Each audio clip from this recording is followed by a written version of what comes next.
Season 20 is going to be a big one in our Building a Nation save with Sweden, and that is because, as you can see there, we have qualified for the 2042 World Cup. Obviously, we don't actually know who we're playing at the moment. I think the draw is in about April time. The actual competition obviously starts in June. The hosts are, by the looks of it, Spain, so we're going to be playing probably on the mainland of Spain.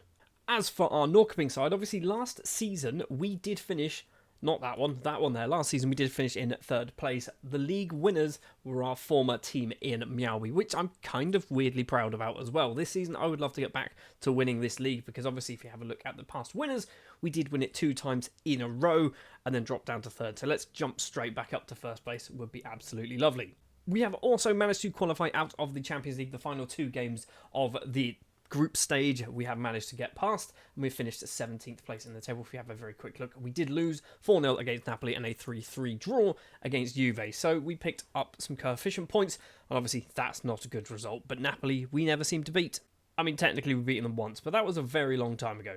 Already on the 1st of February, we have done a few bits of transfer business. 3 players have left the club on permanent deals, all of them on free transfers. Christopher Diallo is the first one. He has moved over to IFK Göteborg. Börje Hansen has moved over to Brommers Postkania, and Patrick Nader has moved over to Landskrona, joining the club. 3 different players totaling about £1.3 million in complete value. It is Tyrese Arana Barantes. He is the best and eldest, I guess, of the players joining the club. 27 years of age. He's cost just over £500,000 at £550,000. Yes, we didn't really want to be signing players from around Sweden and from other Swedish sides. They weren't playing him, he was transfer listed, okay? That's my defence, that's kind of my justification for allowing ourselves to do this. He's come in somewhat as a backup, maybe a regular starter if we need him. We've also gone over to ASEC Mimosas, a very good team to steal players from, and signed Luis Akasu, who is an Ivorian under 23 international. He's going to be primarily an attacking midfielder once we get him trained up. He has cost £220,000. I think he's pretty good. And the other one, we've gone over to the Democratic Republic of Congo, to TP Mazembe, formerly actually on loan at Degerfors, which is quite interesting. We have signed Mohamed Tansman. He has cost £550,000. Again, a player I think is going to be good in the future. Right now, not too convinced. Probably want to loan him out for a season or 2. But looking at his mental numbers, there are some good numbers in Tansman. I've got high hopes for you. But that is it for transfers at the moment. Financially, we have got £8.5 million to spend. We are well under our wage budget. In fact, we are literally over halfway under our wage budget. We've got, I mean, the maths in my head is not working. What's that? 260,000-ish? 260,000 a week we were able to spend. And one final thing before we jump forward to the next part of the season, we are actually expanding our stadium. It's all been confirmed. We are building 8,000 more seats, 8,025 more seats to be specific, and we are going to move into a 24,075 capacity Nyan Parken, which I guess is good. The only problem is we're now playing at Bollsparen for the season. That's definitely not how that's said, which has a 3,200 capacity and only 1,600 seats. The team who play here, none of them have leagues. It is Hagelholdens and BK Herd. Neither of them have teams. I don't know what's going to happen in the Champions League because this is surely not up to scratch. The last match we played in the Champions League, by the way, was at Nijparken, and we're also scheduled to play against Sirius at Nijparken. I wonder whether the Champions League knockout matches as well will be at Nijparken, and we might have a weird situation where for some reason league matches can't be played there, but European ones can. I don't get it. Anyway, we're going to jump forward to the end of the transfer window, see what more business we've managed to do. 2 more players have left the club. Mohamed Nygren, a Swedish goalkeeper that we signed a few years ago and never actually played. He's moved over to Hammarby for 24.5, possibly going up to £30,000. We brought him in for 62,000, and we kind of ruined this guy's career. He would have been better off staying at Vasslands. Another player to leave is Lars Lundgren. He's moved over to Landskrona. He was getting some game time, but not a huge amount, kind of coming off the bench a lot. In fact, only started twice in his 24 appearances. He's moved over to Landskrona for 100,000, possibly going up to 125. We have brought in quite a few new players. Well, 4, technically. First up is from TP Mazembe. It is Davis Kayawa. Kaiwa, maybe, a Democratic Republic of Congolese youngster, £400,000. He's immediately gone out on loan to Trollhättan for the rest of the season. We've spent £575,000 on Kim Gallas, a German left-back and left-winger. We needed some more options in that left-back position, and Gallas, I think he's a good player. Probably overspent, definitely overspending when it comes to wages, but as I mentioned earlier, we've got lots of money to spend on wages, so I don't really care if we're paying too much for wages right now. It doesn't matter. We've also brought in a goalkeeper from Marseille, and that is Gregory Bernard, 24 years of age, immediately going out on loan to AIK. He got a few games playing for Marseille in Ligue 1 last season. We brought him in for £275,000. We've also signed a goalkeeper from Marseille.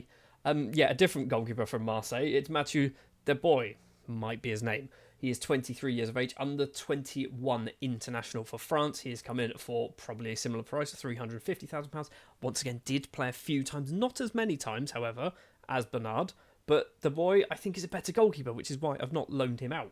And that is our transfer business. So a fair few players, 7 players joining the club during the winter transfer window. Loan deals. Let's take a look then. Tansman going out on loan, which I think is going to help him a lot. Gazozo, that's going to help him a lot. Dobal going out on loan. Wasn't planning on playing him. You can see he's also transfer listed. He basically wants to leave at the end of his contract. He's probably going to do that. Anyone else of interest? We've mentioned Kayawa. We've mentioned Bernard. We've also got... That's pretty much it. Everyone else is kind of not garbage. I was going to say garbage. They're players like this which could get good, but they probably never will. Right then, competitions, we have made it to the Swedish Cup final, which takes place on the 17th of May, so just before the World Cup kicks off. We will be playing up against Helsingborg, so we are playing the first time in a final against one of our former teams, which would be nice to see, because either way, technically, we kind of win. We don't win if Helsingborg win, but you understand what I'm saying? If Helsingborg win, we help them win that. And in the Champions League, unfortunately, we did get knocked out by Feyenoord in the knockout round. So we lost 3-1? 3-2. We lost 3-2 and we lost 1-0. It was not particularly good. And what I was mentioning earlier about Nyaparken, we played the Champions League game at Nyaparken, and we also played the Swedish Cup games at Nyaparken, but then not the quarterfinal. I don't know, did we start the construction in March? Maybe we started the construction in March. That could be it. But we are going to sell out our home matches every single time without fail. And I think it's utterly ridiculous that we're in such a small stadium. Geographically, I don't know where Norrköping is. Surely there has to be a bigger stadium nearby. In case you're wondering as well, for the Sweden squad, we've got nothing scheduled. I've scheduled a friendly against the Ivory Coast, but I feel like it's going to get cancelled once basically the European Division B Group X nonsense turns up, which I don't understand, and I never will understand. But yeah, that's all we've got. We don't know what's happening in the World Cup just yet. I think in like a month's time, we will know. So looking at the season preview for Norrköping, we are predicted to finish third place, Djurgårdens and Helsingborg ahead of us, Mjällby in fourth. So the fact that the top 4 is 3 of our former teams and Djurgårdens, it's kind of nice, isn't it? We have got 2 players in the Media Dream 11, Cedric Dago as a right back, it's not his position, and William as a centre midfielder, again, not his position. Also, he wants to leave, so we've transfer listed him. Could be annoying if we lose William. William and Dago obviously are 2 best players. And before we go forward then to... I might jump to the start of the World Cup. We don't know yet. But before we go forward, De Boy and Green will be locked in. So we've already seen De Boy. He's played a couple of times now for us in the Swedish Cup. He's done all right. We've got to the final. He's going to be our number 1 goalkeeper for the season. And we've got Alexander Green, who will be playing again for another season for... I say another season. For a season for us. I think he needs the game time. He's good. I definitely think there's something there. He's got... The mental numbers are really good for him. It's just the technical numbers aren't quite there, and he just needs game time to be able to get those technical numbers up. And we kind of have to force play him, I think. Anyway, let's jump forward to some point in the future, but I think we're going to come back just before the World Cup. Right, we've come back at our normal time, I think, or maybe a month earlier. I think we normally come back in July, don't we? We've come back on the 1st of June. We have not managed to win at the Swedish Cup. It was won by Helsingborg in extra time, which is frustrating, but as I mentioned earlier, we kind of have some very good ties to Helsingborg, so I'm kind of happy in a way that they've won the cup. In the Swedish Premier Division, we are currently sat top of the table, 11 wins, only 1 defeat against Mjällby, who are in 2nd place. If we won that, we would be not even 9 points clear. We're currently, 4, 5, 6, 7 points clear. That would be an extra 6 points clear of them. if we won that game. That would be absolutely ridiculous. But yeah, we are kind of running away with the league, which is very good. Technically, our transfer window is not open yet. It opens in like a couple of weeks' time, but the rest of Europe and most of the world is open. So this is the situation. Currently 9 million in the bank, still 200,000 to spend in our wage budget. Nothing obviously is going to be joining the club, but some players might leave. When it comes to the World Cup, we have got some matches. I've actually gone through and set some of these up. So in our World Cup Group J, we are up against Australia, Mexico and New Zealand. That's right, we have the Down Under derby with New Zealand and Australia, and then we have Mexico as well for fun. I've set up friendlies against teams that might be similar, and I'm basing that on geographical location or what competitions they play in. Japan play in the same competition as Australia. Panama and Mexico are close by. Panama are definitely not as good as Mexico. Japan should be as good as Australia, maybe better. There is no like season preview or anything like that for a World Cup, so I don't really know where we stand. I guess we could have a look at nation here. We are 24th in the world ranking. We've got Mexico as 7th. Okay, so they're going to be good. We are obviously there. Anyone who I've already forgotten who it was. New Zealand, Australia are there in 27th. So maybe we should finish second. Mexico top, Sweden second, Australia third, New Zealand's way down the list. I mean, I'm scrolling quickly. I've still not seen them. Surely they're not this low down. They're not. They're 83rd. They're still pretty low down. So I think what we're going to do now is we're going to jump to the end of, let's say, the group stage. I think we'll go forward to the end of the group stage, see how well things have gone, and then we'll probably jump to the other side of each knockout round, assuming we're in the knockouts, by the way. We might just get knocked out in the group stage, and that was a nice, fun experience for our first ever World Cup. Good news, we have managed to get through the group, and it actually literally ended as we expected. We did finish second, although it was very close because we've only won once. Mexico winning all 3 of their matches, conceding twice against us. We managed to beat New Zealand, but we obviously lost to Australia. We lost 3-2 against Australia and Mexico. If we had a better defence, we'd be just running away with this, wouldn't we? Obviously, Australia beating Sweden there, and New Zealand beating Australia, which I guess is quite an interesting one. I just want to check as well. We're playing Las Palmas. Yeah, we're playing on Gran Canaria. This just doesn't seem fair, does it? There's nowhere near the rest of Spain. This is Africa, effectively, and that's where we're playing our World Cup games. We're also playing in the David Villa Stadium next, which, is this real? Is this a real stadium? It's in Tenerife, so that's also... hold on. Can we find the stadiums? See, I was expecting to just see a whole load of, like, just Gran Canaria and stuff like that, but no, we've literally got the Las Palmas Stadium, and we've got the Tenerife Stadium, and then everything else is on the mainland. But we seem to be playing on the islands for some reason. Oh, and you have probably obviously already seen that we will be playing USA in the second round of the World Cup, and I'm kind of okay with this. We obviously played Mexico. If we're going by, for some reason my brain wants to go geographically, we've played Panama and we played Mexico, and we didn't do too badly against Mexico. We should be able to do all right against USA. I'm hoping we can get past into the round of 16. This is arguably where we're going to fall over, because it might be Germany. And then if you look even further than that, it's Argentina, Italy, Uruguay, or Mexico. If we get to the quarterfinals, that's definitely where we're falling over. So in the second round of the World Cup, we did manage to get past USA, winning 4-2. I nearly said away from home. It's not away from home, obviously. We were just the home team, or the away team, sorry. We win 4-2, and we actually looked pretty comfortable by the looks of it. So 3-0 up after 55 minutes. They pulled 2 back, but then Bika, who, let's have a look at Bika. He's rubbish, isn't he? And ironically plays in the USA, scoring the 4th goal in that. We have also played another match. Because I clicked continue one too many times, we played Germany in the round of 16 and absolutely destroyed them. Ricardo, Jakobsen and Banda. Ricardo, by the way, yes, it is Rui Ricardo, the man that we bought for Mjällby, who's now Swedish.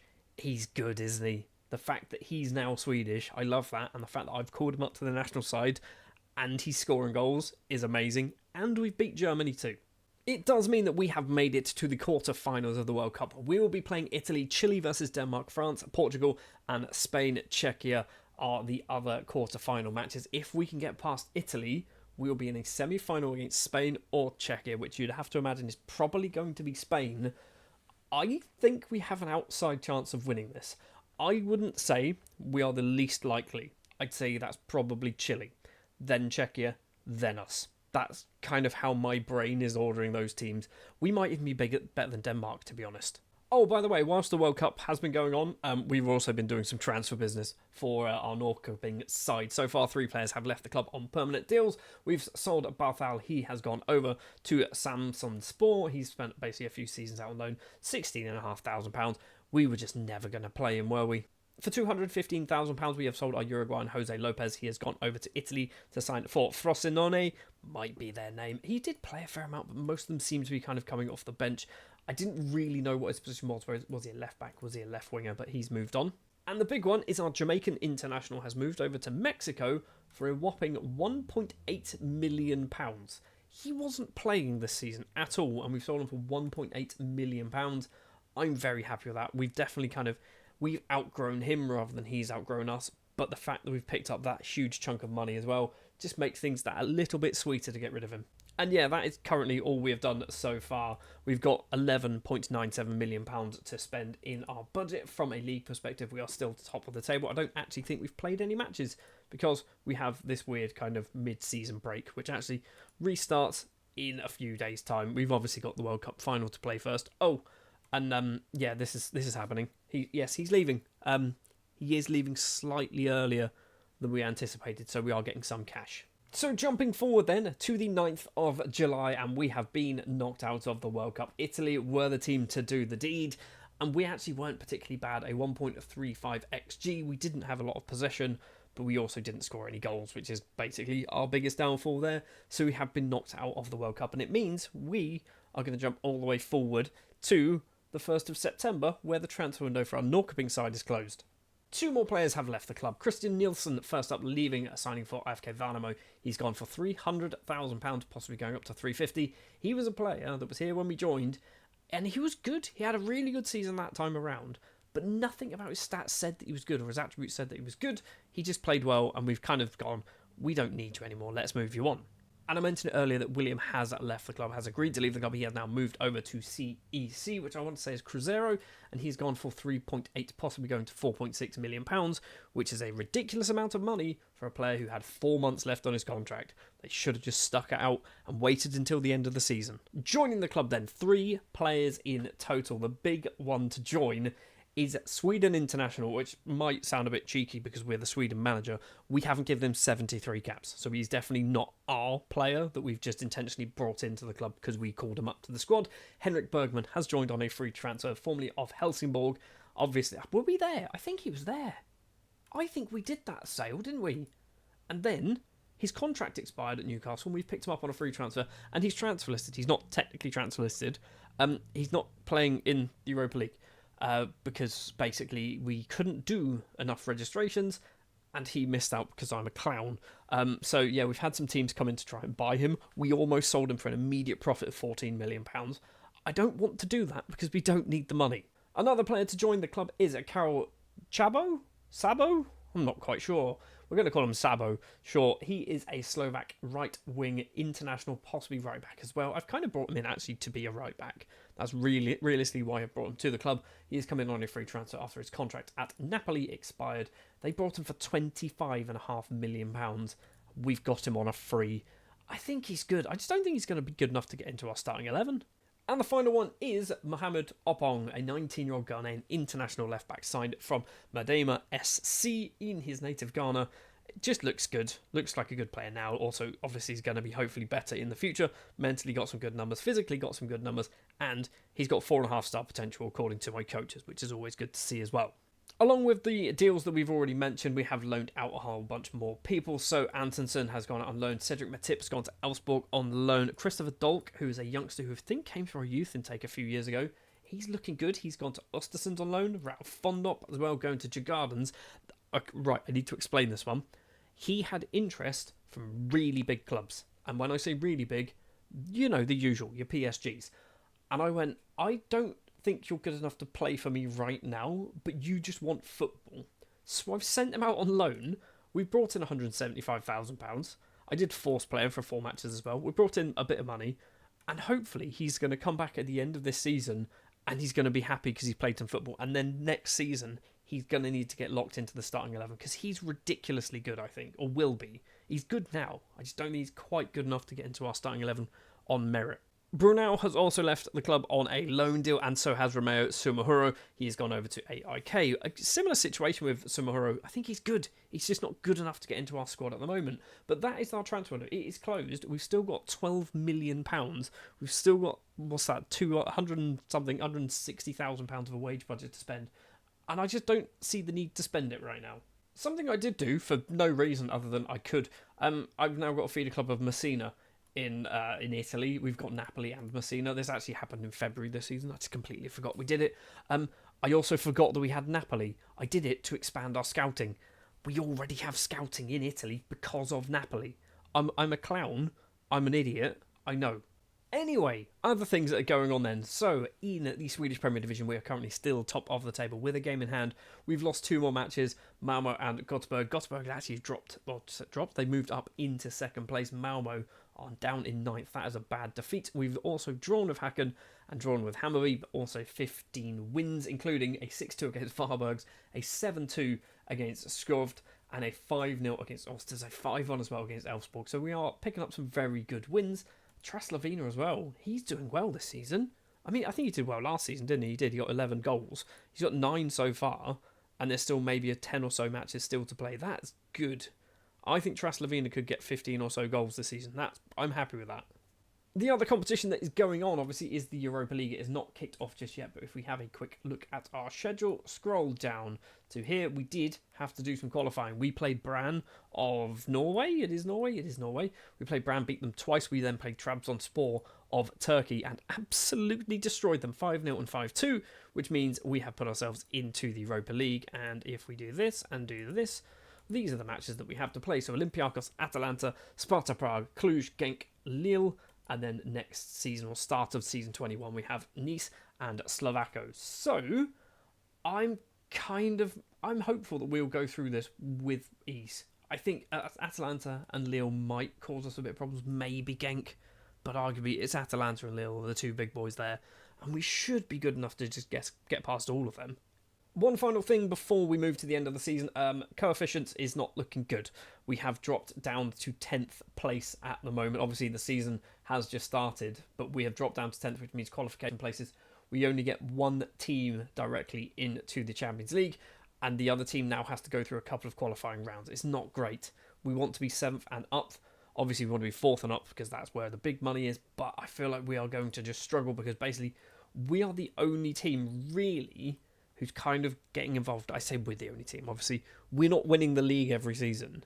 And because we're not winning the league every season, we need to rely on other teams getting into Europe and doing well. And they're not doing particularly well. We're not doing particularly well either. So I kind of have to take a bit of responsibility for that. But I want Mjällby to... Who have they got in the Champions League? Are they going to be playing some tough teams? Bruges, Ajax, Bayern, Man City Young Boys and Marseille. They should win 4 of those. Probably not those 2. Anyway, let's jump forward then to the end of the season. See whether we can pick up another championship trophy in Sweden with this Norrköping side. Yes, we can. We have won the league at 71 points, so a good 12 points clear of Mjällby in second place. Helsingborg down in 9th. That's not good, is it? Helsingborg down in 9th, but we have won the league, so 3-time champions in the last 4 seasons with this Norrköping side. I'm happy. It's going well. I'm perfectly okay with that. And in fact, every time we win the league, Mjällby comes second. Fully aware this is a very long video right now because of the stupid World Cup, but Nunes is our top goal scorer with 31 goals, but he is unhappy and wants to leave, which is frustrating because he's been a mainstay in our squad for the last few seasons. He's nearly scored 100 goals for us. 100 league goals. Traslavina gets 19 and 16 assists. Julius Brown gets 16, 14 assists. Emil Fotso gets 14 goals as well. That's good. I assume he's been coming off the bench for Nunes. Tansman, you'll see, is locked in. Basically, once William left, I recalled him from AIK and locked him into that position because we don't really have anyone else who can do it well. And I see the potential in Tansman, so he actually started a lot of football. He did okay, getting 6 goals. Sabo, 6 and 4, which is good. Flavio gets 5. We've got 5 goals and 6 assists for Alexander Green. Opong managed to get 11 assists, which is absolutely ridiculous, which is I love to see that from the youngster. We've also got, sorting by assist, Mahmoud. 11 assists, 10 assists for Daniel Johnson as well. So lots and lots of goals, lots and lots of things happening with this side. We are champions once again of Sweden. We are currently top of the Europa League with 5 wins. Lille, Genk, we beat Genk 8-0. Cluj, Sparta Prague and Olympiacos a draw as well against Atalanta, which is good to see. And then we've got the 2 matches against Slovako and somebody else. I can't remember who the somebody else is. It is Nice next season. So I mean, arguably, we are through, right? We are through at this point. It's very unlikely we're going to drop all the way down to past 8th. This is good. This is good. It's definitely good for coefficients as well. Also, Djurgården's in 6th. And jumping quickly over to our Sweden side. So we have actually played a few more matches. We've played the European League Division A nonsense with England, the Netherlands, Sweden and Romania. We have finished in 3rd place, which means we have not got relegated. I believe this is what we got promoted from last time around. I don't know. I genuinely have no idea. I think it was this, maybe. I couldn't tell you. No, if anyone can explain to me what this competition is, I'd love to know. I much prefer friendlies against random teams like Japan and Mexico and Canada and stuff like that. I don't want to see us play like Netherlands and Romania and teams like that all the time. It's weird. But it does mean, actually, we have European Championship qualifying. So that's going to be taking place over the next 2 seasons. One season. Next season will be the qualifiers. The season after that will be the World Cup, I think. I don't know. Maybe. Who knows? Definitely won't be the World Cup. It'll be the European Championships. I've just made a complete balls up at the end of this season. We've won the Swedish League. That'll do.